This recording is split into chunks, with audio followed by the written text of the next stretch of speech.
Santa Catarina é show. Realização RIC TV Record, a TV que Santa Catarina vê. Patrocínio Cicobi, faça parte. Unicesumar, histórias podem se transformar em segundos. Que tal mudar a sua agora? Clubeimóvel.com.br, o portal de imóveis exclusivo de Santa Catarina. Acesse! Agora vocês aí nos bastidores, acompanhem com a gente, tá? Porque é o seguinte, quando a gente fala de Serra Catarinense, vem à cabeça a neve, São Joaquim e tal, né? Que aparece durante o período de inverno. Só que no verão, São Joaquim também atrai turistas para acompanhar a colheita da uva. O Paulo Miller e o cinegrafista Sávio Milani, os dois foram lá, né, para ver de pertinho como é que é o processo de produção de vinhos finos. É um trabalho que começa, né, no campo e termina aí na sua mesa, na sua adega. Sensacional, vamos ver.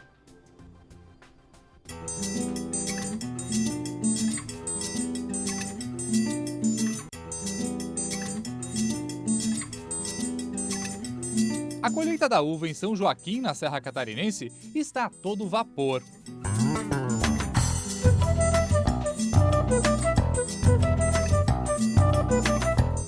Tudo é artesanal. Processo cuidadoso para não machucar a fruta. Em média, a colheita catarinense começa 30 dias depois da do Rio Grande do Sul, que é o maior produtor de uvas do Brasil. Em Santa Catarina temos a chamada colheita tardia, isso por causa da altitude dos vinhedos, que aumenta o ciclo e o tempo de maturação da fruta. A expectativa dos produtores é colher na safra de 2017 1.600.000 quilos de uva de altitude. Esse resultado é 30% superior ao do ano passado.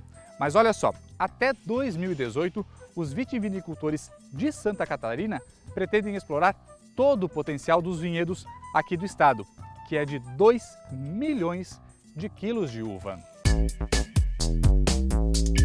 Boa parte da produção é transformada em vinho, uma arte que começa ainda no campo. Um bom vinho precisa de uma boa uva, e uma boa uva precisa de paciência. A paciência de escolher o terreno certo, paciência de plantar a variedade certa para aquele terreno, e paciência de esperar crescer.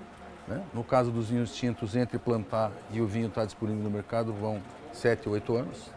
Né? Então, é a paciência de saber que a natureza vai fazer seu trabalho desde que você não atrapalhe muito, contribua e, né, você tenha a paciência de esperar a maturação do fruto e depois a maturação do vinho. Depois da colheita, as uvas são selecionadas. E aí segue um ritual que envolve conhecimento e química. A maioria das vinícolas de Santa Catarina usa no processo de fermentação a levedura industrializada, mas já tem produtor trocando esse método por um natural, usando essa camadinha aqui, ó, que encobre a fruta, é tipo uma cera, uma espécie de cera, chamada de pruína. Essa aqui é uma levedura fornecida pela própria natureza. Ali estão as leveduras nativas que a própria natureza se encarrega de colocar ali. Elas estão querendo entrar na uva para comer o açúcar, que é o alimento delas.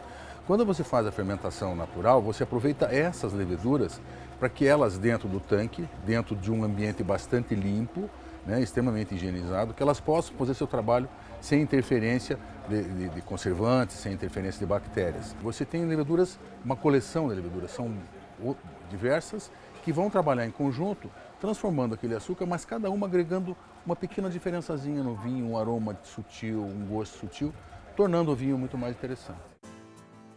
Na última década, São Joaquim viu o PIB, a soma de tudo o que é produzido na cidade, crescer acima de outros municípios com um número de habitantes parecido.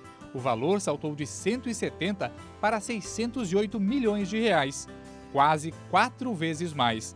A vitivinicultura e o enoturismo tem participação nesse resultado. A vitivinicultura hoje é uma realidade, somos referência na maçã, temos o segundo maior rebanho bovino e a vitivinicultura hoje entra como a terceira renda do município e aonde está a segunda maior produção de vinho do país. Então, São Joaquim tem hoje uma referência, um solo diferenciado, um clima diferenciado, onde temos um grande potencial a explorar. O consumo de vinho de altitude catarinense aumentou 15% nos últimos 2 anos. Isso reflete na produção, que deve chegar a 1.500.000 garrafas. A expectativa é que o setor fature este ano 150 milhões de reais com a venda da bebida e o turismo. Tem um estudo recente do Sebrae que mostra que o vinho gera 45 negócios diferentes. Então ele está na pousada, ele está no hotel, ele está no comércio, ele está em diferentes pontos. Então o vinho é um grande catalisador do turismo como um todo. As cidades mais desenvolvidas, agrícolas no mundo, têm o vinho. E são cidades muito bem exploradas pelo turismo. Então nós temos tudo aqui para fazer uma cidade com uma grande atração turística.